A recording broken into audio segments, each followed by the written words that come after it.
টানা ৩ দফায় ভারতের প্রধানমন্ত্রীর পদ নিজেদের দখলে রাখলেও গত ২৭ বছরে দিল্লির মসনদে ঠাঁই পায়নি বিজেপি।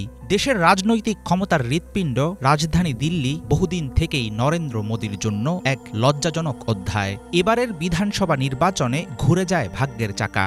আম আদমি পার্টিকে হারিয়ে জয় তুলে নেয় মোদীর দল। ২০১৫ সাল থেকে রাজ্যটি শাসন করে আসছিলেন একসময়ের জনপ্রিয় নেতা অরবিন্দ কেজরিওয়াল। দুর্নীতি জর্জরিত দল, শীষমহল কাণ্ড, ফাঁকা প্রতিশ্রুতি সহ নানা কারণে ভোট শুরুর আগেই হেরে গিয়েছিল আম আদমি পার্টি।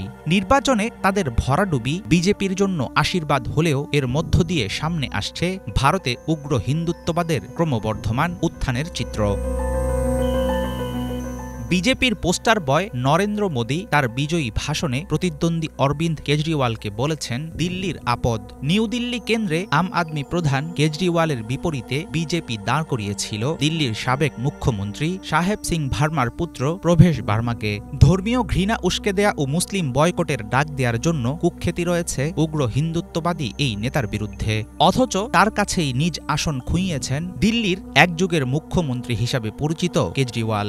ভোটের দিন মহাকুম্ভ মেলায় ত্রিবেণী মোহনায় ডুব দিয়েছিলেন নরেন্দ্র মোদী। হিন্দু ধর্ম সামনে রেখে রাজনৈতিক স্বার্থ হাসিলের এমন স্ট্যান্ডবাজিকে নিছক ধর্মীয় আচার পালন বলতে নারাজ অনেকে। ৭০ আসন বিশিষ্ট দিল্লির বিধানসভায় ৪৮টি সিট পেয়েছে বিজেপি। অন্যদিকে আম আদমি পার্টি পেয়েছে মাত্র ২২টি আসন।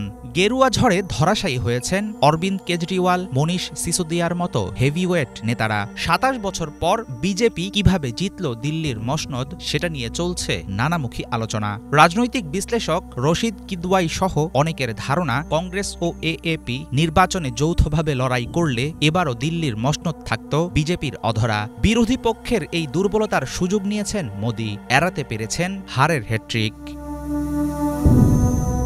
ভারতের সবচেয়ে পুরনো দল কংগ্রেসের জোট ইন্ডিয়া অ্যালায়েন্স পরপর ৩টি জাতীয় নির্বাচনে খুব একটা সুবিধা করতে পারেনি। দিল্লির বিধানসভা নির্বাচনে একটি আসনও পায়নি তারা। দুর্নীতি বিরোধী আন্দোলনে একসময় ব্যাপক জনপ্রিয়তা পেলেও বেশ আগেই পথ হারিয়েছে কেজরিওয়ালের আম আদমি পার্টি। আবগারি কেলেঙ্কারির সাথে যুক্ত হয়েছে ৪৫ কোটি টাকা খরচ করে তৈরি দলীয় প্রধানের শীষমহল কাণ্ড। জনসাধারণ ও পার্টি নেতৃত্বের মাঝে তৈরি হয়েছিল বড় রকমের দূরত্ব। সেই শূন্যতা পূরণ করতে আরএসএস সহ বিভিন্ন উগ্রপন্থী দলের সাথে একযোগে মাঠে কাজ করেছে মোদীর বিজেপি। দীর্ঘদিন পর দিল্লির বিধানসভায় বিজেপির জয়লাভের ঘটনা ভারতীয় রাজনীতির জন্য হয়ে থাকবে গুরুত্বপূর্ণ এক মাইলফলক। রাজ্যের অতিরিক্ত বায়ুদূষণ, পানীয় জলের ব্যাপক অভাব, শহরের জঞ্জাল, বাস্তুচ্যুতদের আবাসন ও যমুনা নদীতে লাগাতার দূষণের মতো নানা সমস্যা সামাল দিতে না পারায় একযুগের মুখ্যমন্ত্রী কেজরিওয়াল হয়ে উঠেছিলেন জনসাধারণের বিরক্তির কারণ। মোক্ষম সময়ে দেয়া বিজেপির উগ্র হিন্দুত্ববাদী চালে টিকতে পারেনি দুর্নীতির ভারে নতজানু হওয়া আম আদমি পার্টি। তবে বদলে যাওয়া দিল্লিতে কতটা স্বস্তিতে শাসন কাজ চালাতে পারবে মোদীর দল, সেটা নিয়ে থাকবে অনিশ্চয়তা। হাফিজুল ইসলাম, বাংলা ভিশন।